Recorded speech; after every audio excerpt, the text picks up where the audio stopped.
დიდი ხნის განმავლობაში 19-20 საუკუნეში ეგონათ, რომ ჰათა იოგა არის შაიური ტრადიცია. აღმოჩნდა, რომ ეხლა ჩვენ რაც ვიცით ყველაზე ძველი წყარო ძირი ტექსტი ჰათა იოგაში არის ბუდისტური და ეხლანდელი აღქმა შეიძლება დამაბნეველი იყოს იმ მაყურებლისთვის, ვინც მაგალითად ჰათა იოგას შესახებ კარენ ცებროფის წიგნიდან გაიგო, ჰათა არ განიმარტება როგორც ჰადათა, როგორც მზედამთვარე, ხო, ეს იოგაში დაიკარგა, ასე ვთქვათ, ნდობა გონების მიმართ. ანუ შემეცნების მიმართ ლამის სიძულვილამდეც. ეს წიგნი აღმოჩენილი იქნა ტიბეტში 2025 წელს გამოსცა მან ეს ნაშრომი. ანუ დანამდვილებით მოგვეცა ამის საშუალება, რომ თურმე რას მოიაზრებდა ჰათა იოგას ვარჯიშები. კრიშნამაჩარია ითვლება, ასე ვთქვათ, მამად ამ მეთოდის და ის ამბობს, უბრალოდ დაკავშირებულია, რომ მან ეს ცოდნა მიიღო ტიბეტში. მე მაინტერესებდა ურთიერთმიმართება კლასიკურ იოგას და ჰათა იოგას შორის. როდესაც ბუდისტი იოგას აკეთებს, ეს იმას კი არ ნიშნავს, რომ ის იოგი არის, იმ გაგებით, რომ სოფხედელობით არის იოგი, აღსარებლობით. საკმაოდ რთული საკითხი არის, იმიტომ რომ რამდენად საერთოდ სწორია, რომ ამას ღმერთი უწოდოთ, ექვსი კარალიოკის ცნობილი ნახატი, რომ ვიღაცა ვიფიქროს, რომ რაღაც ძალიან ფილოსოფიური არის და რაღაცა თითქოს ამით იმის თქმა უნდათ როგორი არის გასხივოსნება. ეს განსხვავება, რომ ჰათა იოგა პასიური პოზები არის და აშტანგა ან ვინიასა რაღაც აქტიურია, ეს დაყოფა საერთოდ არასწორი არის. და კონკრეტულად ვინ არიან იოგები?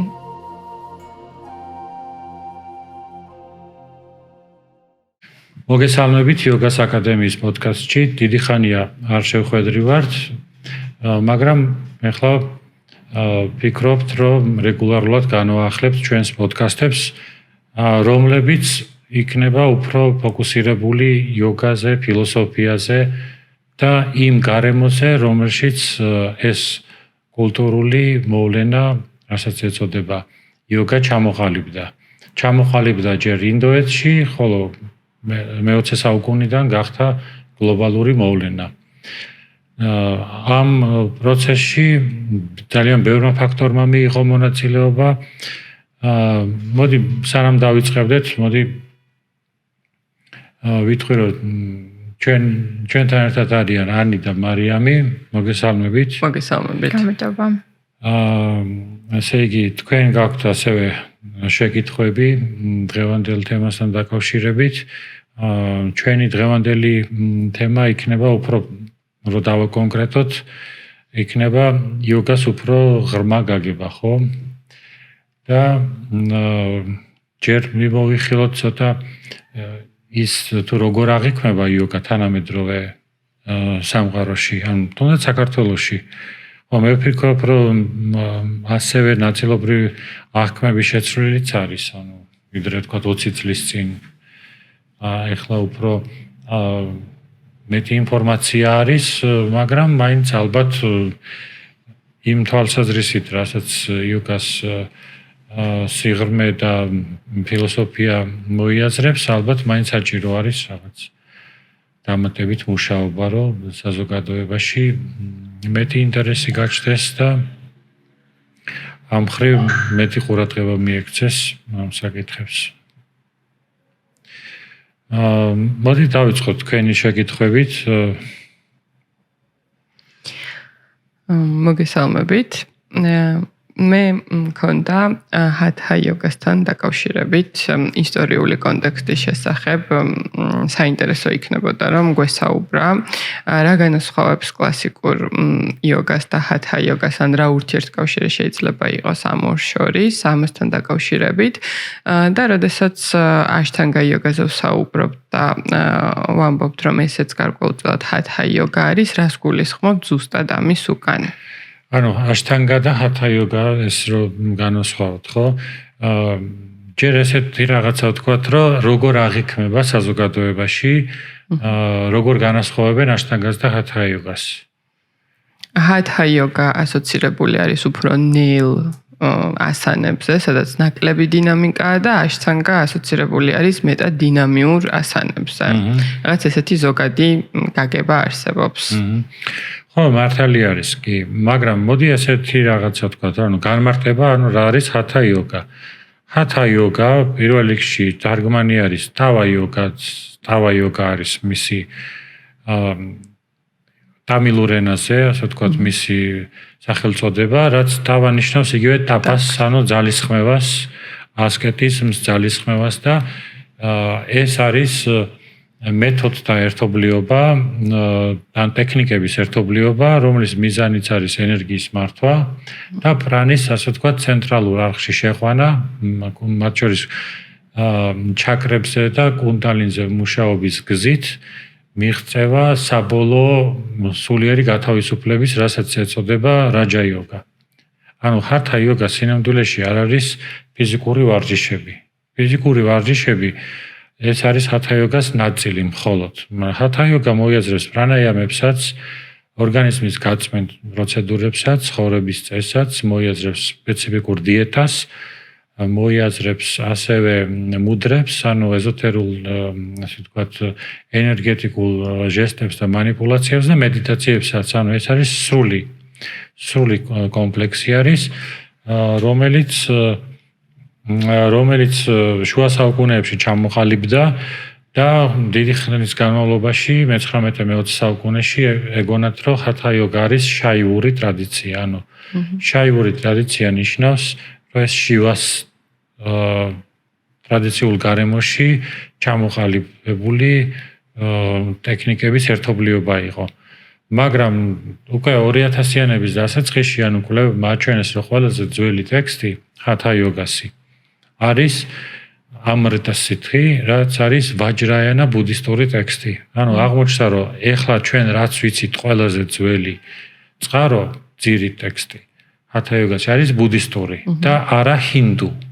ხო, ეს ძალიან მნიშვნელოვანი არის. ეხლა საიდან სად მივედით, ხო? ანუ მე ვფიქრობ, რომ ეხლანდელი აღქმა შეიძლება დამაბნეველი იყოს იმ მაყურებლისთვის, ვინც მაგალითად ჰათა იოგას შესახებ კარენ ცებროფის წიგნიდან გაიგო, არ შენ არ გეცოდინება, იმიტომ რომ ეს 90-იანებში იყო ესეთ გავრცელებული წითელი წიგნი კარენ ცებროფის, სადაც კანადელი იოგას მასწავლებელი ან პოზებს ასწავლიდა და მის ასე ვთქვათ ჯანმრთელობის ბენეფიტებზე საუბრობდა.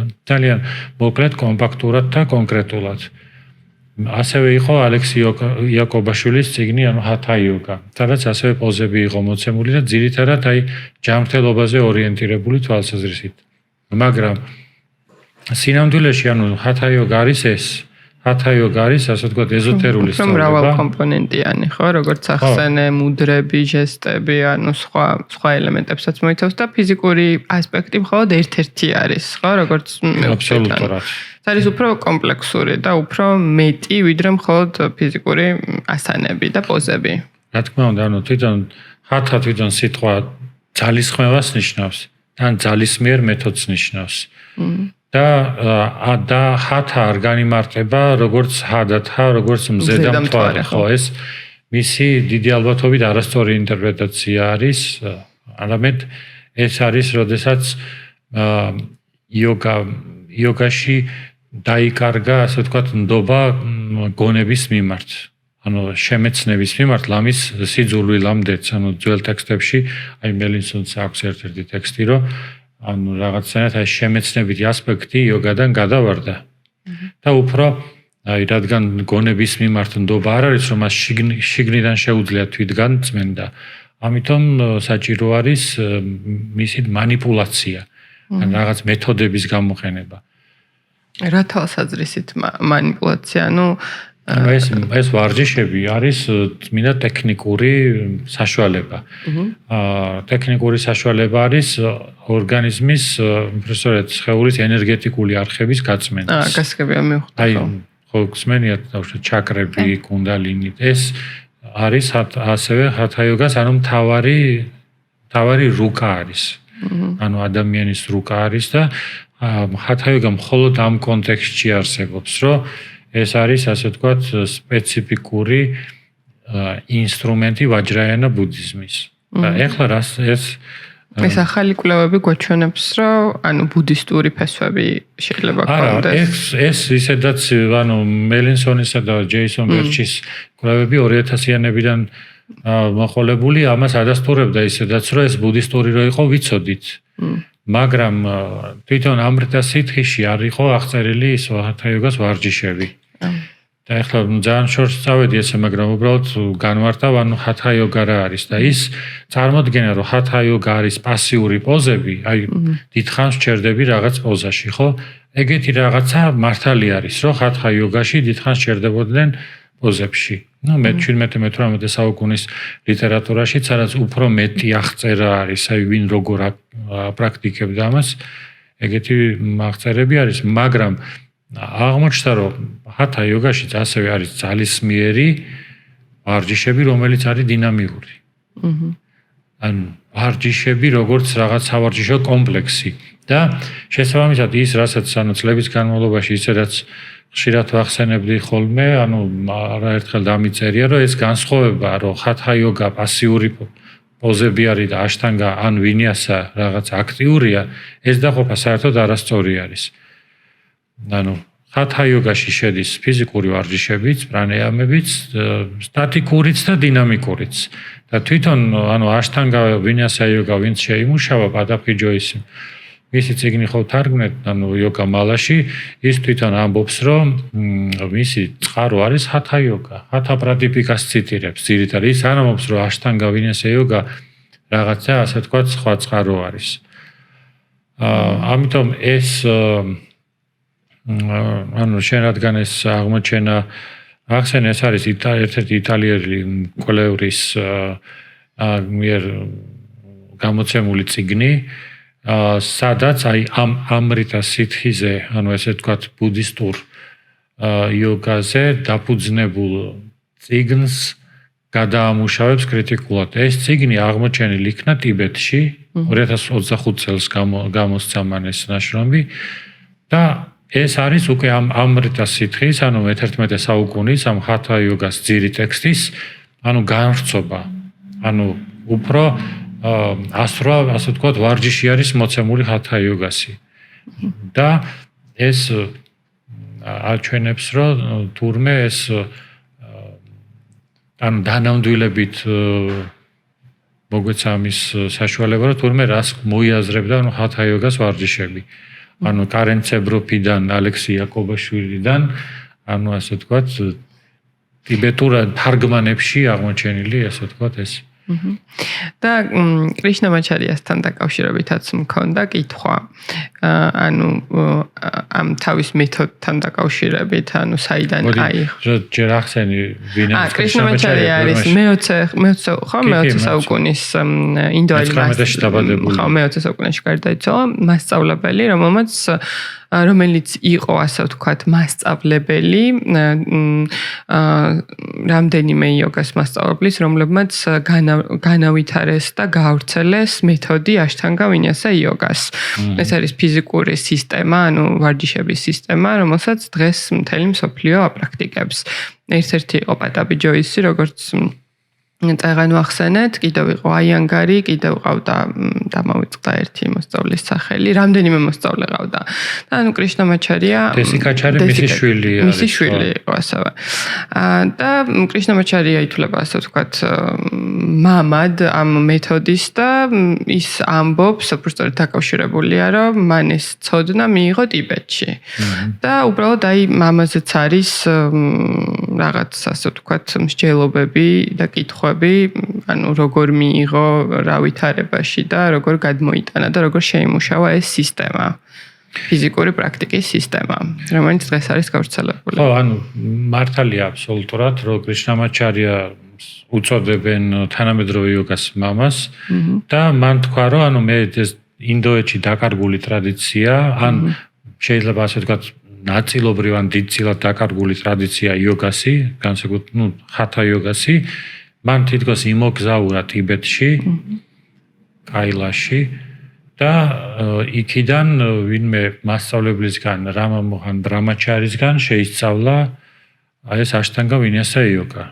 და ამაზე ცოტა უცნაური მოგზაურობა არის, რასაც აღწერს. შეეძლო თუ არა 20 წლის ან 18 წლის ადამიანს იმ დროს მართლა ემოგზაურა, საეჭვო არის, ეს მაინც ესე დადასტურებული არ არის ეს მოგზაურობა, რომ შეეძლო თუ არა მაგალითად ემოგზაურა 6 თვის განმავლობაში მარტო და მოესწრო, მოეხერხებინა, რომ თქვა საიდანღაც, თუ ინდოეთში დაიკარგა ეს ცოდნა და ტიბეტში ან თარგმანებით, ან ბუდიზმი ხო შემდგომ ტიბეტშიც გავრცელდა მე-7-მე-9 საუკუნის პერიოდში გადავიდა იქ და შეეძლო თუ არა მას ეს მართლა იქ ვიღაცისგან შეესწავლა. ერთი მხრივ კრიშნამაჩარია მართალი აღმოჩნდა, რომ ამბობდა, რომ ჰათა იოგა არის დინამიკურიც, მაგაგებით, ეს სიმართლეს ამბობდა, რომ ეს მარტო რაღაც სტატიკურ პოზებად არ უნდა აღვიქვათ, მაგრამ ის საეჭვო მოგზაურობა რჩება ჯერ ერთი იმიტომ, რომ თვითონ არის ჰინდუ ბრამინი იყო და რამდენად შესაძლებელი იყო, რომ თქვათ ბუდისტი მასწავლებლისგან ესწავლა ეს, იმიტომ რომ ბუდისტებისთვის ეს იოგა არის რიტუალების ნაწილი და ეს არ არის, რომ მოდი იოგას კლასებზე ჩაგწერო. ანუ ყველასთვის შეიძლება სხვა ტრადიციის წარმომადგენლისთვის არ გაეზიარებინათ პირობითად ეს ცოდნა. არა, ხო, ეს არის ერთი საიდუმლო ცოდნა, ანუ ეგრე მოიაზრება ის, რომ ჩვენ ეხლა ტექსტი გვაქვს, ანუ ეს ტიბეტური ტექსტი, მათ შორის თარგმანიც. ეს არ ნიშნავს, რომ ეს საიდუმლო არ იყო, ჯერ ერთი, იმიტომ რომ ეს არის, ასე ვთქვათ, ანუ ტანტრულ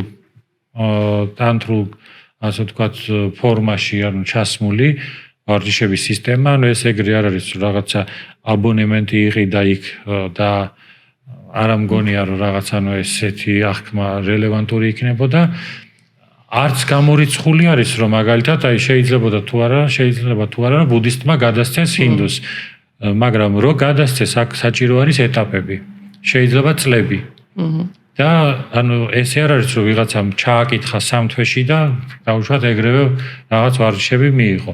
გარდა მაგისა, ანუ თვითონ ის გეოგრაფიული და თლიანად ის ქრონოლოგიური ფაქტორები საეჭვოს ხდის ამ მოგზაურობას, კრიშნამაჩარიას მოგზაურობას ტიბეტში, ამაზე დევიდ გორდონ ვაიტი წერს და იმიტომ რომ ანუ განსხვავებულ წლებს ასახელებს, როდის იმოგზაურა მან ტიბეტში. და გარდა მაგისა, ის ამბობს, რომ საერთოდ ის რასაც ისყვება, უბრალოდ არის კიპლინგის მოთხრობა კიმიო. ანუ კიმის თავგადასავალს ყვებაო, როგორც თავის მოგზაურობის ამბავს, ხო? ანუ კიმის თავგადასავალი აქვს მოყოლილი, ხო? ხო, მიუხედავად ამისა, ის რასაც მაგალითად კრიშნამაჩარია ასახელებს წყაროს, საიდან მიიღო ეს ცოდნა. ამბობს, რომ მაგალითად იოგა კორუნტას ასახელებს და როდესაც ამბობს, რომ სად არის ეს ხელნაწერი, აი სად ნახეთ, რომ ეს ვინიასები და ეს ვარჯიშები სადმე წყაროში ეწეროს, ის ამბობს, რომ ეს მწერებმა გაანადგურეს, ანუ შეჭამეს ჭიანჭველებმა. რაც ძალიან უცნაური არ არის, იმიტომ რომ ზოგადად ანუ ეს ინდოეთში ანუ ეს ტექსტუალური იმის გამო, რომ თქვათ ეს ფოთლებზე იწერებოდა, ეს ასე ვთქვათ, ხშირად ხდებოდა ამის გადაწერა, ანუ ტექსტი შეიძლება ვთქვათ 2 საუკუნე გაეძლო და მე ან ვთქვათ ნესტის გამოვან ისე წერების ხო განადგურებული ხო და ეს ზოგადად ტექსტების გაქრობის ერთ-ერთი მართლაც მიზეზი არის, ან მღრღნელების, ან წერების, ან კლიმატის მიერ, ასე ვთქვათ, განადგურება. ძალიან საინტერესო არის ესე იგი ჩვენ ახლა განვიხილეთ შუა საუკუნეების კონტექსტი, ჰათა იოგა, თანამედროვე, მეტწილად თანამედროვე მასწავლებელი კრიშნამაჩარია და მისი ისტორია და მე მაინტერესებდა ურთიერთმიმართება კლასიკურ იოგას და ჰათა იოგას შორის. აი ეს ორი რამე რო დაუკანო, ამ ორი ასე ვთქვათ იოგას ურთიერთმიმართებაც რო განვიხილოთ. ესე იგი ცოტა კიდევ უფრო უკან. ესე იგი თქვენ რას მიაქცევდით ალბათ ყურადღებას, რომ აი წარმოიდგინეთ ესეთი რაღაცა, რომ ჰათა იოგა, ესე იგი ჩვენ ხედავთ, რომ ჩნდება სისტემის სახით ვაჯრაენა ბუდიზმის ტრადიციაში, ხო? დამოდროულად ვიცით, რომ იოგა არის ცალკე ტრადიცია და ბუდიზმი არის ცალკე ტრადიცია. რანაირად გამოდის, რომ ეს რაღაც რა ურთიერთობა აქვს ჯერ მოდი ესე ვთქვათ ვაჯრაიანო ბუდიზმს და იოგას. ან ხო ახსენე ასევე შაივა ტრადიცია.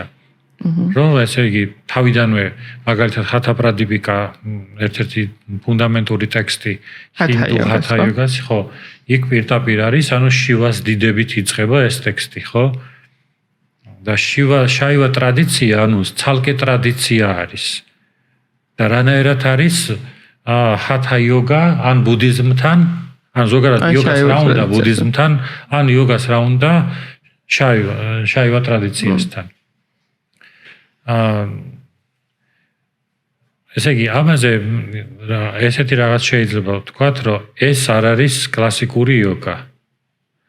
ანუ აქ ძალიან მნიშვნელოვანი არის უბრალოდ ეხლა როგორც რასაც ვიტყვი ანუ როგორც განმარტავ ამას რომ ანუ ჰათა იოგა არ არის კლასიკური გაგებით იოგა იმ თვალსაზრისით რომ ეს ცალკე ტრადიცია იყოს. რომ აი იოგა არის აგერ და აგერ არის ბუდიზმი. ან აგერ არის თქვათ შაივა ან ვაიშნაური ტრადიცია. ამ შემთხვევაში, როდესაც ჩვენ იოგას სიტყვა იოგას ვიყენებთ, ეს სიტყვა გამოყენებულია როგორც მეთოდთა ერთობლიობა და არა ცალკე ტრადიცია. ამიტომ ის ადამიანი, ვინც ჰათა იოგას მისდევდა აი მაგალითად ბუდისტურ გარემოში, ის იყო ბუდისტი რომელიც იყენებდა ჰათა იოგას. ანუ ჰათა იოგას უწოდებდა იმ მეთოდთა, იმ ტექნიკას, რომლის მეშვეობითაც ის საბოლოო ჯამში აღწევდა ნირვანას. ანუ ამ შემთხვევაში ხო ეს არ უნდა გავიგოთ ისე რომ ეს არის ანუ კლასიკური გაგებით იოგა. იმიტომ რომ ბუდისტებს და იოგებს ანუ კლასიკური გაგებით აქვს განსხვავებული მსოფლმხედველობა. განსხვავებული ონტოლოგია, განსხვავებული ეპისტემოლოგია, მსგავსი კოსმოლოგია, ბევრი მსგავსება ეპისტემოლოგიაშიც არის, მაგრამ ჰათა იოგა ამ შემთხვევაში მიუხედავად იმისა, რომ მოიაზრებს ისეთ ტექნიკებსაც და ისეთ თემებზე საუბრობს, რაც კლასიკურ იოგაში არის, ანუ პატანჯალის იოგაში არის, ეს სიტყვა ამ შემთხვევაში აღნიშნავს ბუდისტებისთვის დამხმარე ტექნიკებს. და არა ის, რომ ბუდისტი თან იოგი არის. ანუ ბუდისტი არის, რომელიც აი ამ ჰათა იოგას ტექნიკას იყენებს. ხო, უბრალოდ იყენებს რა. მაგრამ ის ასე ვთქვათ, სოფხედველობით. მოდი ეს სწორი სიტყვა არ იქნება, მაგრამ ასე ვთქვათ, აღმსარებლობით ბუდისტი არის. და როდესაც აი მაგალითად შაივა ტრადიციაში იყენებენ, ის ჰინდუ ანუ შაივა არის, ან მაგალითად ვაიშნავი არის და ამ გაგებით იყენებს იოგას. ამ შემთხვევაში იოგა უბრალოდ ნიშნავს ტექნიკების ერთობლიობას. უბრალოდ ტექნიკებს აღნიშნავს. გარდა ამისა, ანუ იოგა, ანუ ბუდიზმში აღნიშნავს მედიტაციასაც. ანუ როდესაც ბუდისტი იოგას აკეთებს, ეს იმას კი არ ნიშნავს, რომ ის იოგი არის, იმ გაგებით, რომ სოფხედველობით არის იოგი, აღსარებლობით, ასე ვთქვათ. ის არის უბრალოდ მედიტაციის პრაქტიკებს ასევე ეწოდება სიტყვა იოგა. ხდებით? და ჩვენი სამიზნე მაგითო მეგიოგა ამ შემთხვევაში არ არის. ჩვენ თუ ეს განსხვავება ვერ დავინახეთ. ხო, თუმცა ეგ უნდა მეთქვა, უნდა გვესმოდეს განსხვავება, ხო? რომ ეს ტერმინოლოგია, ცნებები, სკოლები თუნდაც და ტრადიციები ერთმანეთში, როდესაც საუბრობთ, როდესაც განვიხილავთ, იყოს დაზუსტებული კონკრეტულად რომელ იოგას გულისხმობთ თუნდაც, ან რომელ ტექნიკას გულისხმობთ, ან იმ ტექნიკაში რას აზრის ვდებთ, როდესაც რაღაცას განვიხილავთ. ეგ ალბათ მნიშვნელოვანი არის დასაწყისშივე, რომ ის მრავალფეროვნება გადმოიცეს ზუსტად, რაზეც დასაწყისში ისაუბრე, რომ შეიძლება ჩვენი პოდკასტების ფოკუსირების წერტილი იყოს.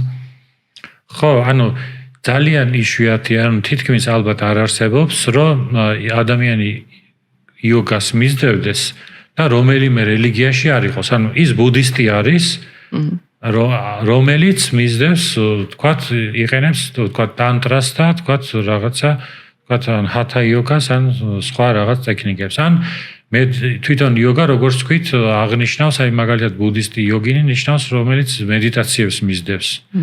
მაგრამ ეს სრულიად განსხვავდება იმისგან, რასაც ეწოდება კლასიკური იოგა. ანუ კლასიკური იოგა, ასე ვთქვათ, კლასიკური ეს სიტყვა რა თქმა უნდა არ ქვია, მაგრამ პატანჯალის იოგა.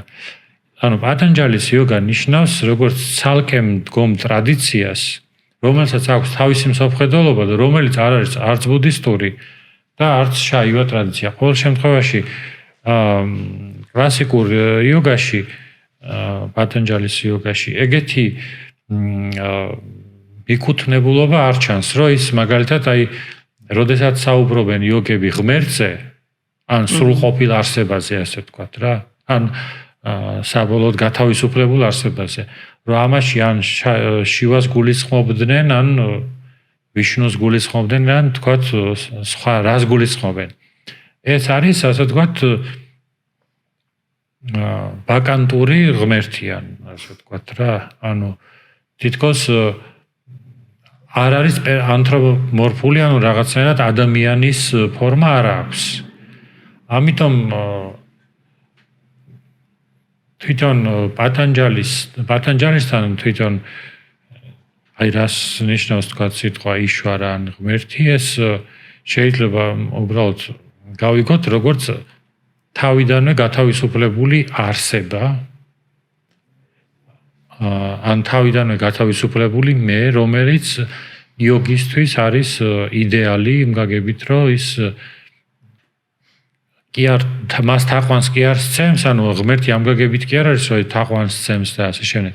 უბრალოდ მისნაირი უნდა რომ გახდეს თავისუფალი. საინტერესოა როგორ მოახერხეს, ანუ როგორ მოახერხა პატანჯალიმ ეგრო, ამ კონტექსტში, სადაც ანუ ეს ამდენი ღმერთები, ამდენნაირად განსაზღვრული არსებობდა, ანუ მაინც რო შენარჩუნებული იყო ესეთი ღმერთი, რომელიც არც ერთ, ანუ ეს არ ეკუთვნის, ხო, ეგ საინტერესო არის, როგორ მოხერხდა, რომ ეგრე გამოვიდა. ეს საკმაოდ რთული საკითხი არის, იმიტომ რომ რამდენად საერთოდ სწორია რომ ამას ღმერთი უწოდოთ, ეგ ალბათ ვფიქრობ, რომ ესეთი საკითხი არის, იმიტომ რომ ღმერთში ხშირად მოიაზრებენ, მაგალითად ქრისტიანობაში შემოქმედს, რომ სამყაროს ქმნის. და ამ შემთხვევაში ეს კომპონენტი არ არის. ეს კომპონენტი არ არის, ხო, რომ მაგალითად პატანჯალის ან როდესაც უმაღლეს არსებაზე არის საუბარი, ის არ მოიაზრებს ხშირად სამყაროს შემოქმედს და მოიაზრება, რომ სამყარო მუდმივად არსებობს, ანუ სამყაროც არის მარადიული საწყისი. და ეს მარადიული საწყისი ჩვენ წარმოდგენაში მაგალითად ხშირად ვსვამთ კითხვას, რომ მაგალითად როგორ დაიწყო სამყარო, ხო? და ეს საბაზისოა რაღაცნაირად ჩვენ ამ პარადიგმაში ვცხოვრობთ. ვთქვათ ებრაულ ან იუდაურ, ასე ვთქვათ, ან ქრისტიანულ პარადიგმაში, რომ ვთქვათ, ამდენ დღეში ღმერთმა შექმნა სამყარო და აქედან გამომდინარე ეს მსოფლმხედველობა რაღაცნაირად გამჯდარი გვაქვს. რომ რაღაც მომენტში ამაზე ეს ვიჩნდება და ეს მერე რაღაცნაირად ჩვენს ცხოვრებასაც განსაზღვრავს. ანუ როგორი კატეგორიებით ვაზროვნებთ, ხო? იმ თავითვე როგორ უყურებთ, რომ მატერია, ასე ვთქვათ, არის მარადიული ასევე თუ არა. და ინდურ ბევრ ტრადიციაში მოიაზრება, რომ მატერია, ანუ თუმცა ესე ვთქვათ, უგინა პრაკრიტი ქვია ამას, ხო? არის იმ თავითვე არსებული მარადიული, ოღონდ მარად ცვალებადი. ის ერთი მხრივ არის გამოვლენილ მდგომარეობაში, ხან გამოვლენილში, მაგრამ არასდროს არ ნადგურდება, ასე ვთქვათ. არის პრავლაია, სადაც სამყარო გადავა, ასე ვთქვათ, საწყის მდგომარეობაში, მაგრამ ასე ვთქვათ, საბოლოო ჯამში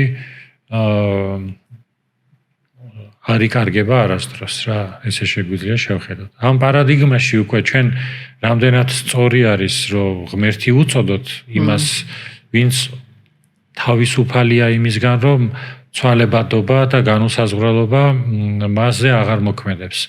ეგ საინტერესო არის. ანუ გულისხმობ, რომ პრობლემას ანუ რაში ხედავენ იოკები? იმაში რომ ყველაფერი რომ ცვალებადი არის, ანუ ჩემი მომავალიც, ყოველი წუთი და ასე შემდეგ განუსაზღვრელი არის. გავლენას ახდენს ჩემზე და მე ამ მატერიასთან ვიგივდები და ბაქედან გამომდინარე ეს გავლენას რო ახდენს ჩემზე, მე ვცდილობ რომ ახლა აქედან გავთავისუფლდე. აღარ გავაიგივო ამ საწყისთან თავი. ამაზე მინდოდა მეკითხა ბოდიში. ჩვენთან მაგალითად ქრისტიანულ რელიგიაში ჩვენ ვაიგივებთ ღმერთთან, ასე რომ ვთქვათ, მივაკუთვნებთ უფრო სწორად თავს, რომ მაგალითად და ის რაც ახსენე, რომ აქედან შეიქმნა სამყარო და ასე შემდეგ. და ინდურ ტრადიციებში გამომდინარე იქედან, რომ ადამიანს მუდმივად აქვს ეს მიკუთვნების მოთხოვნილება, რომ აი სადღაც რაღაც სიმშვიდე იპოვოს, ასე რომ ვთქვათ, და ის წერტილი იპოვოს, რასაც მოეჭიდება. მან არ არის ეს ერთი კონკრეტული ღმერთი, ეხლა რაც ვთქვით, მთლიანად სამყაროსთან იგივდება ამ დროს, ხო, ადამიანი, როგორც გავიგე. ეს გამოკიდებულია აი ტრადიციებზე, აი შენ უკან რა წიგნებიც არის, ხო? აი გააჩნია რომელს დაადებ ხელს რა. ანუ ზოგ შემთხვევაში მაგალითად აი ადვაიტა ვედანტაში უმაღლესი ბრაჰმანი არის ერთი რეალობა, ანუ მონიზმი არის. და არა დუალიზმი. დუალიზმი არის რომ არის ცნობიერება და არის მატერია. ორი საწყისი არის. მაგალითად იოგები და სანქიები აღიქვამენ ესეთი დუალისტური კლასიკური იოგა არის დუალისტური სისტემა, რომელიც აღიარებს რომ არის ორი მარადიული. პრაკრიტი და პურუშა. ხო, ორი მარადიული საწყისია. პრაკრიტი და პურუშა არის ანუ ინდივიდუალური მეები და მატერია. უნივერსალური მატერია. და ორივე მარადიულია, უბრალოდ პრაკრიტი მუდამ ცვალებადია და პურუშა მუდამ უცვლელი არის. ანუ ორივე დაუსაბამო არის, ხო? ანუ დასაწყისი არც ერთ. ხო, აი დასაწყისი არ განიხილება ესე, რომ ანუ თუ ღმერთი არის, რატო დაჭირდებოდა მანუ არასრულყოფილი მატერიის შექმნა. ანუ გარკვეულწილად ეგ მართლაც ცემს იმას პასუხს, ეგეთი ხედვა ალბათ სამყაროსი, აი მე რაც ვიკითხე წეღან, რომ როგორ მოახერხეს და გამოძვრნენ, ასე ვთქვათ, იქიდან, რომ რაღაც კონკრეტული ღმერთის სახელი ან რაღაც ისეთი ანთროპომორფული ღმერთი რო არ არის. ეგეთიც ხო, ანუ ინდურ ტრადიცია რელიგიებში ანუ არის უშუალოდ იოგაში გულისხმობ პატანჯალის იოგაში გულისხმობ. მაგალითად პატანჯალის იოგაში მაგალითად არ არის ღმერთი ესე ნახსენები რომ ვთქვათ აი კრიშნა ხო აი როგორც ეგ საინტერესო არის. ეგ სინამდვილეში იმას არ გულისხმობს რომ პატანჯალის თვითონ არ ქონდა რაღაც აღსარებლობა და შესაძლებელია თვითონ რაღაცას მისდევდა ვთქვათ შეიძლება ვაიშნავი ყოფილიყო, შეიძლება შაივა ტრადიციის მიმდევარი ყოფილიყო, მაგრამ როდესაც ამას წერდა, აბსტრაჰირებას აკეთებს და ცდილობს რომ ისეთი უნივერსალური მოდელი შექმნას, რომელიც მოერგება ყველას. ყველასთვის მისაღები იქნება, რომ იმასაც არ ეწყინოთ, ამათაც არ ეწყინოთ და მოდი არსზე ვისაუბროთ მის გარეშე, ფორმის გარეშე. მაგრამ ვინაიდან ჩვენ ვიცით, რომ იოგა სანქიას ეფუძნება, ეგ არ არის იოგების გამოგონება, ანუ სანქიებიც უარყოფდნენ შემოქმედი ღმერთის არსებობას, ანთროპომორფული ღმერთის არსებობას, აი ღმერთი არ შექმნიდა, ანუ ისეთ არსებას, რომელიც არასრულყოფილი არის და იტანჯება, ანუ რაღაცნაირად ისეთი არგუმენტები ჰქონდათ, ანუ ჩემნაირ არასრულყოფილს როგორ შექმნიდა, ანუ რაღაცა ეგეთი, ასე ვთქვათ, შეხედულებები არის, ანუ ამიტომ ათეისტურსაც უწოდებენ სანქიას, ან უფრო ზუსტად არათეისტურს. ეს არის სანქია არის, აი რაც თქვი ზაღან, დუალურად აღიქონს სამყაროს. ცნობიერება არის, მატერია არის და ამ შემთხვევაში აი რაც შენახსენე, რომ მაგალითად ადვაიტა ვედანტა ითხოვდა, რომ მაგალითად მატერია სინამდვილეში არ არსებობს, მატერია არსებობს მხოლოდ არსებობს ბრაჰმანი, უმაღლესი რეალობა. და სხვა ყველაფერი არის მისი, ასე ვთქვათ, ძალის ილუზიის შედეგად დანახული. ანუ სამყაროს ობიექტური არსებობა არ გააჩნია. და სანქიები და მათ შორის კლასიკური იოგები ამტკიცებენ, რომ არა, სამყარო ობიექტურად რეალური არის. აი, პატანჯალის მეოთხე თავი ზუსტად მაგაზე არის, რომ ცდილობენ, რომ ეს დუალიზმი შეინარჩუნონ, რომ არ დაიყვანონ ყველაფერი რაღაც ერთიან რეალობაზე, არამედ დაიყვანონ მრავალ მეზე, რომ აი მე ცალკე, შენ ცალკე და ასე შემდეგ. მაგრამ ეს ძალიან რთული რაღაცა. მრავალი პურუშა არსებობს. ხო, ანუ მრავალი სული, ანუ უფრო სწორედ იქნება ალბათ მრავალი მე არსებობს, მაგრამ ვინაიდან ეს პურუშა დრო და სივრცის გარეთ არის, როგორ უნდა მოხდეს ამისი დაყოფა, რომ აი ეს ვარ მე და ეს ხარ შენ, ამ სიმრავლეს რა აზრი აქვს, ანუ რიცხვი როგორ უნდა მიუყენო, როდესაც არ არის სივრცითი, არ არის დროითი, არ არის ხო, ანუ საქმეც მაგაში არის, რომ ანუ სიმრავლის შენარჩუნება, აი სხვადასხვა ჯაინიზმშიც ეგეთი შეხედულება არის, რომ ღმერთს რაღაც გაგებით, აი ზოგიერთ ჩანაწერში ვხედავთ, რომ უწოდებენ მრავალ გასხივოსნებულ სულთა ერთიანობას.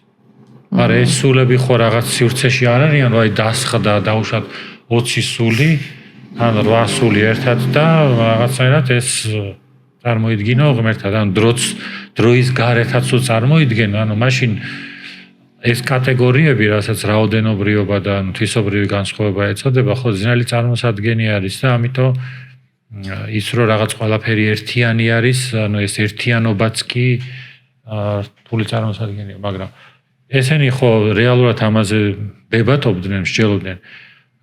თუ სწორად მახსოვს, ანუ შანკარაჩარია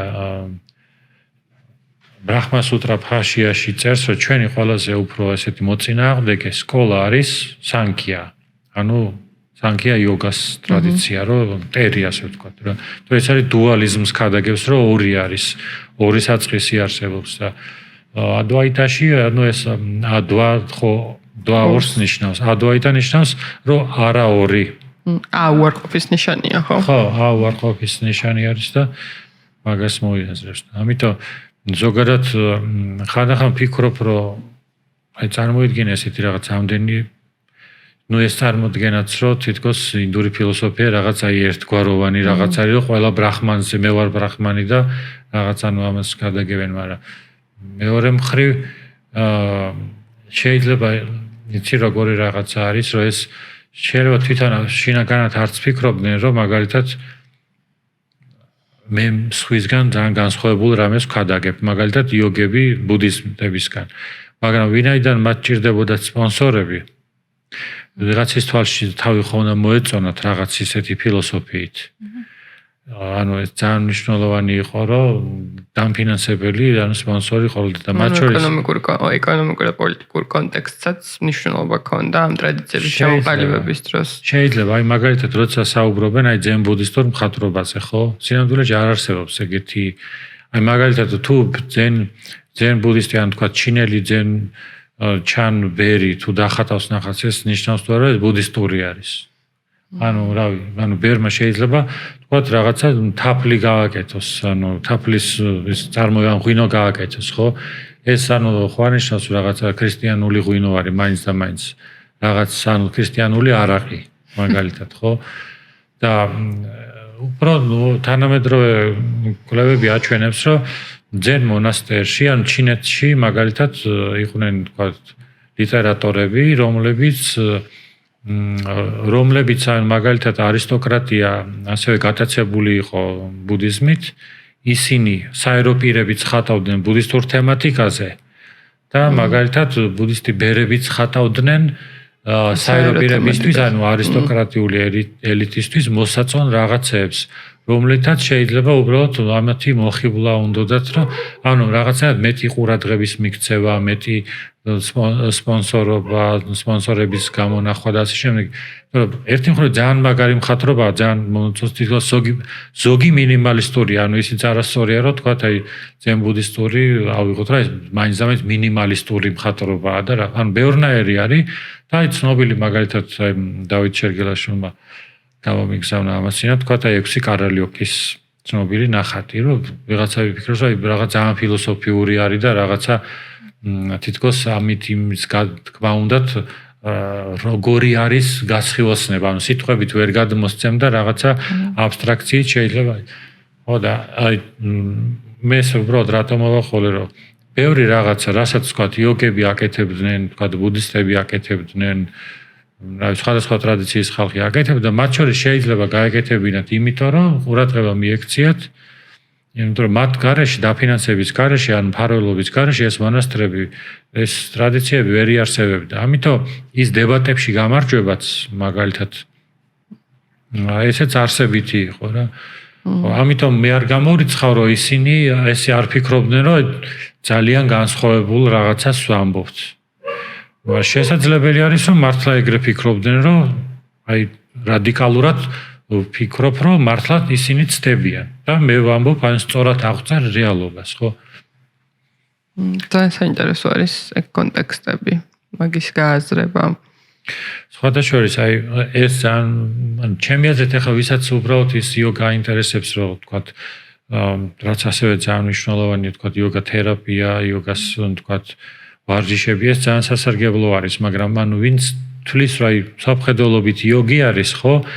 ჩემი აზრით მან ესენი უნდა იცოდეს და წაკითხული უნდა ქონდეს და გააზრებული უნდა ქონდეს, რომ ვისმენთ ხოლმე ესეთ რაღაცას, რომ აი ან მოძველ და ან რაღაც ანუ ესეთი რაც აბსურდია, იმიტომ რომ უბრალოდ ჯერ არ წაუკითხავს, ანუ ბევრს საერთოდ ძალიან მწირი არის ინფორმაცია, ბევრი რაღაცა თარგმანიც არ არის, როგორი ინტერპრეტაცია უნდა გაუკეთოთ, ანუ ესეც საკითხი არის და თან ამავდროულად მე არ თვლი რომ აუცილებლად ადამიანი რაღაც მაინც იოგის მსოფლმხედველობით უნდა ცხოვრობდეს, აი რაღაც თვითონ ამას ჩემთვის მაგალითად როგორც კულტურულ მოვლენას, როგორც მაგალითად ძიების ანუ ერთ-ერთ გზას, ანუ ესეთი ღირებულებაც აქვს და აქვე ვიკითხავ საზოგადოებაში დავასრულე ჩემი კითხვები შეგიძლიათ. საზოგადოებაში ბევრი სტერეოტიპული შეხედულება არსებობს ამ საკითხებთან დაკავშირებით. და კონკრეტულად ვინ არიან იოგები? იმიტომ რომ ეს არ არის მარტო როგორც ვამბობთ ასანების გაკეთება და რაღაც სხეულებრივი პრაქტიკები. რეალურად რას გულისხმობს იოგობა არსით? ხო, აი საქმე მაგაში არის რომ თუ აი როგორც რო ამბობთ რომ აი ჰათა იოგი არის ესე იგი ცალკე ესეთი რაღაცა ალბათ არ არსებობს რომ ჰათა იოგი იყოს ტრადიციული გაგებით რომელიც უბრალოდ ჰათა იოგას მისდევს რაიმე რელიგიური კონტექსტის გარეშე ის არის ან ბუდისტი რომელიც ამ ბუდისტური მიზნის მიღწევისთვის იყენებს ჰათა იოგას ან შაივა მიზნის მიღწევისთვის იყენებს იოგას ანუ ის ვინც მაგალითად ამ პრაქტიკებს ახორციელებს მაგალითად იცავს შესაბამის დიეტას, თქვათ არის ვეგეტარიანი, ან ბუდისტების შემთხვევაში ტიბეტელები არ არიან ვეგეტარიანები, ხო? ანუ მათთვის მაგალითად ან ზოგიერთი ტიპის ბუდიზმისთვის არის ის, რომ თავარი არის ის ხორცი, ანუ ის ცხოველი არ იყოს სპეციალურად შენთვის დაკრული. ანუ ესე იგი ვინც იცავს შესაბამის დიეტას, მარტო ხორცი არ არის, თქვათ ზოგიერთი სხვა პროდუქტიც, ასე ვთქვათ, აკრძალული არის ან მისაღებია, რეკომენდებულია. ვინც ცხოვრობს შესაბამისი ცხოვრების წესით, შესაბამისი ადამიანების გარემოში, ასრულებს პრანაიამებს, მუდრებს, მედიტირებს. ანუ ეს არის, ვთქვათ, როგორც ხო, ანუ ბუდისტი, რომელიც ამავდროულად არის ჰათა იოგას მიმდევარი. აი ესე რომ ვიღაცამ აი ამ გაგებით რომ აიდენტიფიცირებდეს თავის თავს, რომ მე ცალკე უბრალოდ ჰათა იოგი ვარ, მე რამდენადაც ვიცი, ეგეთი რაღაცა უბრალოდ არ არსებობს შუა საუკუნეებში. თანამედროვე გაგებით, ვისაც ჩვენი სერტიფიკატი აქვს, ანუ ეს არის იოგი, ხო? მაგრამ უფრო ადრე რო გადავიდეთ, ანუ ესე იგი კლასიკური გაგებით იოგი ვინ არის? ანუ პატანჯალის იოგა შასტრაში 4-ჯერ არის ნახსენები სიტყვა ბრამინი. ბრამინი არის აი როგორც ჰინდური კასტა არის ანუ ადამიანი, ანუ მაღალი წრის ადამიანი, რომელიც მამაკაცი, თან მამაკაცი არის საუბარი, რომელიც თავისუფალი არის სოციალური ვალდებულებებისგან, ანუ ან ცოლი არ ყოლია, ან ცოლშვილი არ ყოლია, ან ყავდა, მაგრამ დაასრულა საერო მოღვაწეობა, ხო? ანუ ეს შეიძლება არც ისეთი სევდიანი იყოს, როგორც არ ვიცი, ან მიატოვა, ასე ვთქვათ, ოჯახი და რაღაც შეიძლება ესე წარმოვიდგინოთ, რომ მაგალითად აი გადააბარა შვილებს და შვილებს რაღაც მომენტში შეიძლება გაუხარდათ კიდეც, რომ აი ეხლა ჩვენ მართავთ რა, ანუ ის კი არა რომ თქვა მიგვატოვა, არამედ გვაცალა ცხოვრება რა. ანუ ესეც შეგვიძლია. ხო, დაგვასვენა ასე ვთქვათ რა, ანუ აუცილებლად აი ჩვენი აღქმიდან არ უნდა დავინახოთ, ანუ იქ როგორი ასე ვთქვათ სოციალური კონტექსტი არის, ანუ ამას აქვს მნიშვნელობა, ხო? და ბევრი რაღაცა არ წერია, ანუ თვითონ პატანჯალი იოგა შასტრაში ბევრი აღწერა არ წერია, ანუ დანარჩენი ის არის, რომ ვინც მედიტირებს. შესაბამისად, ანუ როგორც არის აღწერილი, ანუ იოგი არის ის, ვინც ამ პრაქტიკებს ახორციელებს, შეიძლება გავიგოთ ეს რიტუალიზირებული მედიტაცია, მაგრამ ამავდროულად ფილოსოფიურ რიტუალიზირებული მედიტაცია. მაგრამ ეს ტექსტი, ანუ არ აღწერს აი ზუსტად რა უნდა გააკეთოს. აი როგორ ან რა პრაქტიკები უნდა გააკეთოს. ამაზე არის მხოლოდ ვარაუდები.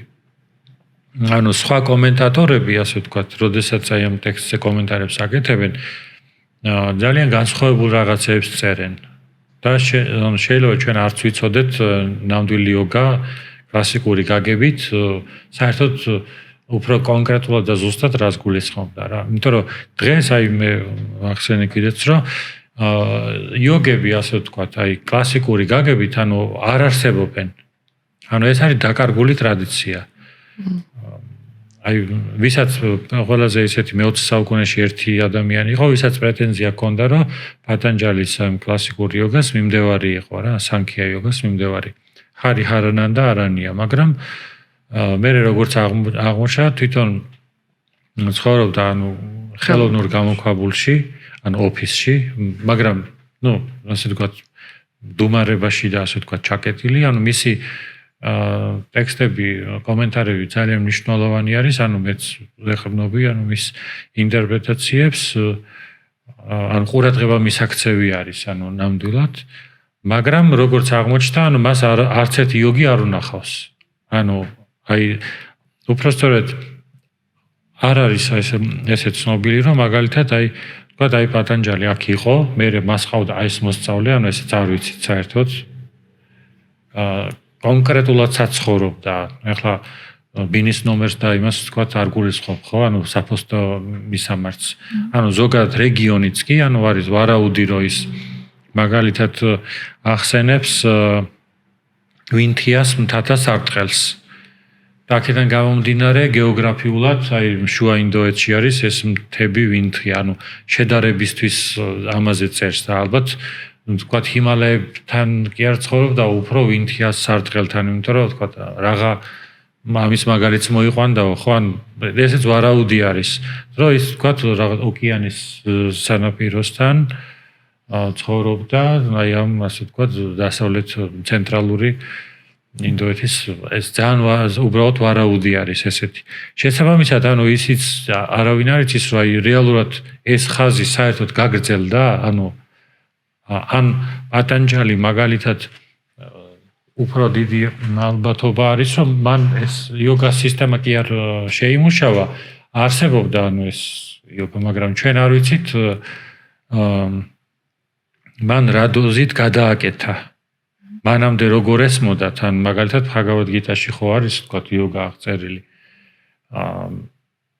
რაში ეთანხმება, რაში არ ეთანხმება, იმიტომ რომ არ ციტირებს ბჰაგავად გიტას. და არც ახსენებს ხო, ანუ არ რაიმე სახის მიმართებაც არ არის, ან თქვათ რაიმე ერთნაირ სისტემებზე რა იყოს საუბარი, ან საფეხურებზე, ხო, აი დღეს როდესაც საუბრობდით, ანუ განსხვავებული არის ეს და ახალი პატანჯალის რითაც შეიძლება მაგალითად აი კარმა იოგა მაინც რო გავდეს, ხო, იმასაც არ იყენებს, ან კრია იოგასთან ტერმინოლოგიაც განსხვავებულია. და ის რასაც მაგალითად ბჰაგავად გიტაში სანქიას უწოდებენ. ხო, აი გუნა მეთქვა, ხო. ეგეც განსხვავებული არის. იმ სანქიასგან თქვათ, რომელიც ილინკება პირობითად იოგა პატანჯალის იოგასთან. თვითონ ბჰაგავად გიტაც ძალიან რთული ტექსტია, ანუ ასევე სასარგებლო არის ბჰაგავად გიტას კომენტარებიც, მაგალითად შანკარა იქნება თუ სხვა. ანუ ვიცი რომ ეხლა ზოგს ერთი კომენტატორი მოწონს, ზოგს მეორე, ზოგიერთი სარათმი მეც არ უყურებ, ანუ ყველა შეიძლება წაიკითხო, ანუ 100%-იანი ესე გარანტირებულად ვერავინ ვერ აგიხსნის. ანუ მაგრამ თვითონ აი ნახე როგორ არის ფაგავად გიტაშიც კი ანუ იოგა ერთნაირად არ არის დახასიათებული. იქ დახასიათებულია როგორც მაგალითად მოქმედება, გაწონასწორებული მოქმედება, აუღელვებელი მოქმედება. ხშირად ესე არის. რომ ასე ვთქვათ ადამიანი აღმავლობის სიხარულისა და მწუხარების ამ ტალღებზე მაღლა დადგეს, რომ ორივეს ნეიტრალურად უყუროს. რომ ეს გარეგანი ბედნიერებაა, ეს გარეგანი მწუხარებაა და რაღაცნაირად შენ არ გაიგივდე ამ ვთქვათ რაღაც ბიზნესში მოგება ვახ კარგია, მე წაგებარი ვახ რა ცუდია და ესეთ რაღაცეებ დუალიზმთან, ხო? ამიტომ რასაც კრიშნა რისკენაც მოუწოდებს ან ცოდნის გზა, ან მოქმედების გზა, ხო? მანდაც არ არის აი ესე ჩამოყალიბებული, რომ ის ეუბნება თუ არა მარჯვნას, რომ ერთდროულად შენ ცოდნის გზასაც მიყევი და მოქმედების გზასაც. თუ ეუბნება, რომ ანეს. რატო იცი, რომ თუ შენ საეროპირი ხარ, ხო? მაგალითად, შენ მოქმედების გზა არის შენთვის. აი შანკარა მაგალითად, შანკარას კომენტარით მე არ ვამბობ, რომ ეგ 100%-იანი სწორი კომენტარია, მაგრამ მას ესე ესმის, რომ კრიშნა ეუბნება, რომ შენ უნდა აირჩიო ან კარმა იოგა, ან ჯნანა, ანუ ცოდნის იოგა. და ეს ერთდროულად შეუთავსებელი არის. შეიძლება რომ კარმა იოგამ მოგამზადოს ცოდნის, ანუ უმაღლესი იოგასთვის. ან სხვანაირად რო ვთქვათ, უფრო გიტასეული ტერმინით, სანქიასთვის რა. ანუ სანქია გიტაში სხვა რაღაცას ნიშნავს. ეს არის ის, რასაც პატანჯალი თვითონ იოგას უწოდებს. ანუ ესე ვთქვათ, გათავისუფლება დანახვით. შენ ვინ ხარ ამის დანახვით, ანუ ცოდნით. მოქმედებით კი არა, ცოდნით. შესაბამისად, ანუ ესე ზუსტად არზის, ანუ ეს ტერმინოლოგია, ანუ ერთმანეთთან რა და ამიტომ შეიძლება ახლა არ ვიცი, სვენელსაც მოეჩვენოს რთულად და რა თქმა უნდა ეს არც უნდა იყოს გასაკვირი, იმიტომ რომ აი როგორ შეიძლება რომ მაგალითად ერთმა ადამიანმა თქვა თუნდაც პატანჯალი მან იესო მან ვიღაცამ გადაწყვიტოს რეალობა და წერტილი დასვას რომ ხო მე ესე გითხარით და ამის შემდეგ სხვა აზრი აღარავის არ გქონდეთ, ხო? და ასევე სხვა არგუმენტით შეიძლება იყოს ის რომ ვიღაცამ თქვას რომ რაც არ უნდა იკითხო, მაინც ვერ გაიგებ. თავარია გულით ხო შეიცნო. ხო, ანუ ესეც შეიძლება შევხედოთ, ხო? ხო, ეს ძალიან საინტერესოა, იმიტომ რომ თავიდან ამ თემების გაცნობა რომ დავიწყე, ეს წინააღმდეგობა მე თვითონაც მქონდა, რომ ამდენნაირი განმარტება რა საჭიროა, ან რატო ვერ ჩამოყალიბდნენ მაგალითად რა შეიძლება ნიშნავდეს იოგა, მაგრამ მე რო დავაკვირდი, ზუსტად ეგ შეიძლება იყოს მაგის მთავარი ხიბლი, რომ არ არის ერთი რაღაცა კონკრეტული პირიქით. უფრო საინტერესოა, რომ შენ მეტი რაკურსიდან შეხედო ამ რაღაცებს და შეიძლება შენ თვითონ ჩამოგიყალიბდეს უფრო ზუსტი განმარტება, თუნდაც შენი შეგრძნების დონიდან გამომდინარე, შენი განსჯის დონიდან გამომდინარე და ამით ცხოვრებაში გამოიყენო მე ეს თვითონ. იმიტომ რომ შეიძლება ბევრი დადიოდეს იგივე იოგას ტექნიკებზე, მაგრამ ეს სხვადასხვა ადამიანი სხვადასხვანაირად დანერგავს ამას ცხოვრებაში, ხო? ეს შეგვიძლია რომ შევხედოთ. ხო, აი სწორი შემეცნება და მერე სწორი გამოყენება, ხო? აი როცა მაგალითად აი ადამიანი ამბობს, რომ აი თუნდაც თქვათ, აი დაიწერა სახარება ბერძნულად და შემდგომ ითარგმნა ზოგი სიტყვა ამობენ არასწორად ითარგმნა, თქვათ იქ რაღაც სინანულად, ანუ გასაგებია ეს ყველაფერი, რომ ძალიან მნიშვნელოვანი არის, რომ აი ჩვენ თუ მაგალითად გავიგებთ, რომ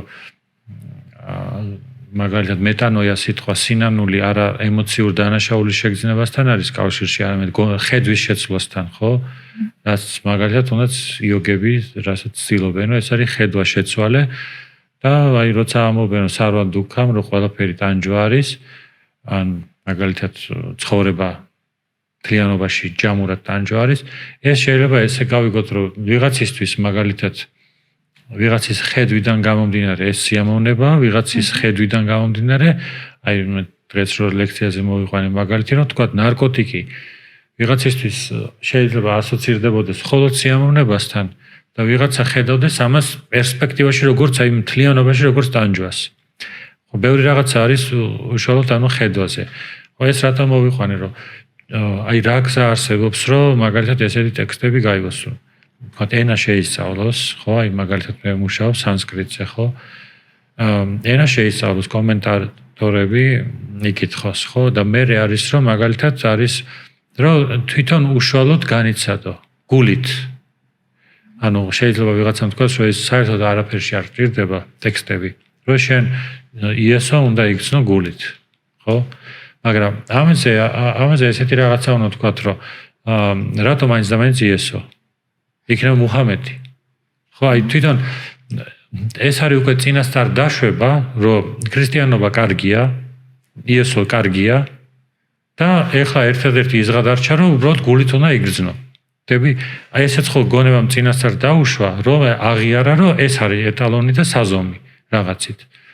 შესაბამისად, ანუ ესე მარტივადაც არ არის საქმე, რომ თლად ანალიზი საერთოდ არ ჭირდებოდეს ადამიანს და რაღაცნაირად აი ყველაზე ესე თქვათ ლიბერალი ვივეკანანდა ხო ამბობდა, რომ მისი თქვათ რამაკრიშნას მაგალითზე, რომ მე თქვათ გავიარე ქრისტიანობა და ამან მიმიყვანა ერთი და იგივე გარკვეულ გამოცდილებამდე. ჰინდუიზმი გავიარე, იგივე გამოცდილებამდე მიმიყვანა.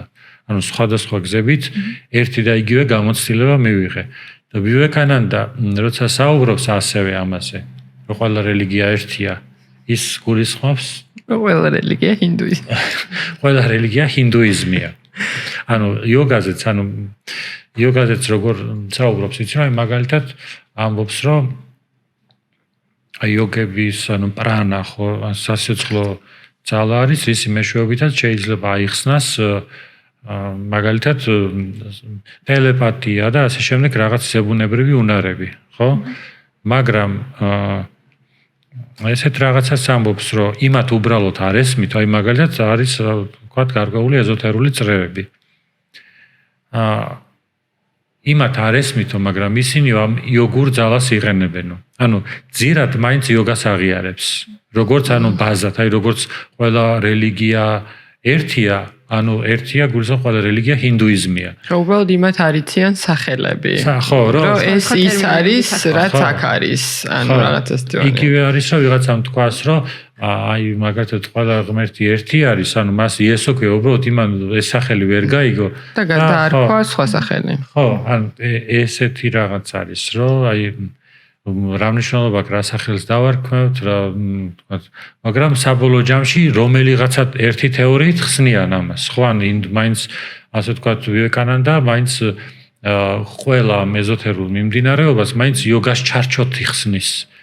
და ის პირიქით კი არ ამბობს, რომ მოდი სხვა ტრადიცია, ვთქვათ სხვა ტრადიციით ავხსნათ იოგა.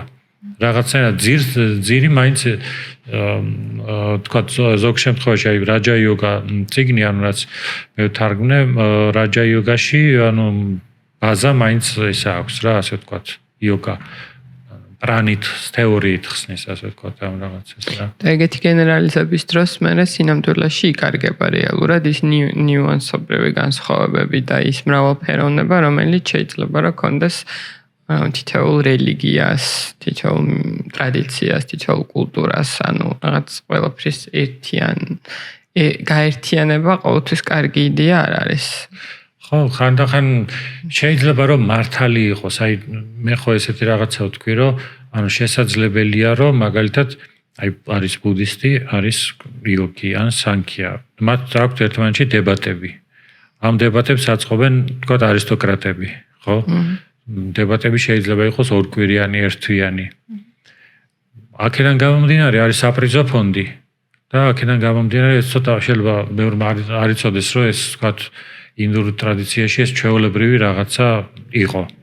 ასევე მაგალითად ოპონენტის მიმართ თქვათ გამოხმაურება სიტყვიერი ან თქვათ წერილობითი, ხო? შესაძლებელია მათ უბრალოდ მხოლოდ შეჯიბრების გამო და თავისი ტრადიციის გადარჩენის გამო აკეთებდნენ ამას და გულწრფელად არ ფიქრობდნენ, რომ განსხვავება მართლა არის. მაგრამ არც ის არის გამორიცხული, რომ მართლა ფიქრობდნენ, რომ თვითონ სწორად ხსნიდნენ ამას და სხვები უბრალოდ არასწორად ხსნიან რა. ყველაფერში არ მგონია, რომ მაინც და მაინც ეს განსხვავებები მაინც და მაინც რაღაცა ბანკიერი მოტივების გამო, ან ფულის გამო ამბობდნენ, რომ ბუდისტები ცდებიან. რომ მეტი ფული შემოსავალი ქონოდათ. მე თუ სწორად მახსოვს, მგონი შენ გაქვს ადრე ნათქვამი, რომ ეს დებატების კულტურა სამედიცინო სკოლიდან აქვთ, ხო, აღებული, ანუ ეს რაღაც დაავადების ალბათ განხილვის და გზების განკურნვის, გზების, ასე ვთქვათ, გზებთან დაკავშირებით, ანუ იკრიბებოდნენ და ეს დებატების კულტურის ჩამოყალიბება რაღაც სამედიცინო სკოლას უკავშირდება, ხო? ხო, აი როგორც მახსოვს, ეგ უწერია იოჰანეს საინტერესო იყო მახსოვს. ანუ რას ამბობს იცი, რომ ინდური ფილოსოფია, დებატების ხელოვნება და თვითონ ფილოსოფია უფრო ადრე, ყველაზე ადრე განვითარდა სამედიცინო წრეებში. იმიტომ რომ შენ ექიმი არ ახარ, თუ არგუმენტირებულად მსჯელობა არ შეგიძლია და ასევე მათ ჰქონდათ ლოგიკური კატეგორიები. რაოდენობა მართალი გითხრათ არ მახსოვს, რამდენი ლოგიკური კატეგორია, ანუ მაგალითად ვთქვათ მიზეზ-შედეგობრიობა, ხო? ანუ ერთ-ერთი კატეგორია, ხო? ესე იგი ექიმს უნდა შეძლებოდა ლოგიკური კატეგორიებით ოპერირება. და ეს სავსებით ანუ ცხადია, რომ საჭირო არის, ხო? ანუ შენ დაავადებები რო გამორიცხო და დააკავშირო მიზეზ-შედეგობრიობა და ეს შველის თუ არა, თქვა და ასე შემდეგ. ანუ და შესაბამისად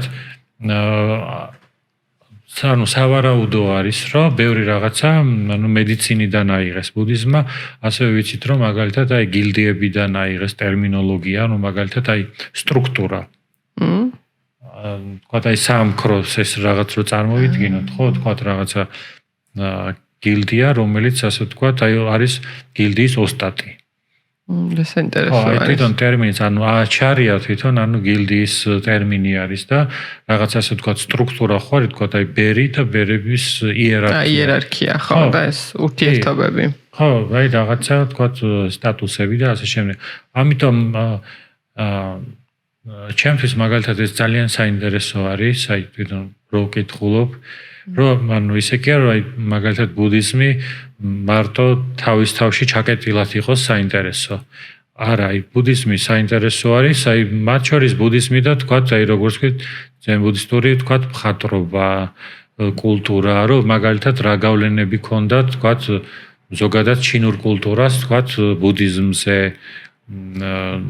ჩინურ დიეტას მათ შორის, ანუ რა საკვები იყო, იმიტომ რომ მაგალითად ჩინელების დარწმუნებას დიდი ძალისხმევა სჭირდებოდა ვეგეტარიანობაში, მაგალითად, იმიტომ რომ ეს გამჯდარი იყო ტრადიციაში, რომ თქვათ ქორწილის დროს, ბავშვის დაბადების დროს და ასე შემდეგ, ანუ ეს უნდა დაკლული იყო და რაღაცა, ანუ ეს ყველაფერი, ანუ მე მართალია, ანუ უფრო იოგაზე ვარ კონცენტრირებული, მაგრამ ძალიან საინტერესო არის რა. აი უაღრესად საინტერესო არის, იმიტომ რომ ჯერთი ზოგადად აცნობიერებ, აი როგორ ხდება კულტურის ანუ ეს ანუ წარმოშობა, რაღაცნაირად განვითარება, რა რეები ახდენს გავლენას აი პოლიტიკური ლინგვისტური მახასიათებლებით საინტერესო არის მან, როგორ ანუ შენამდენჯერაც გიხსენებია რაღაც სიტყვები, ურთიერთმიმართებები, მაგრამ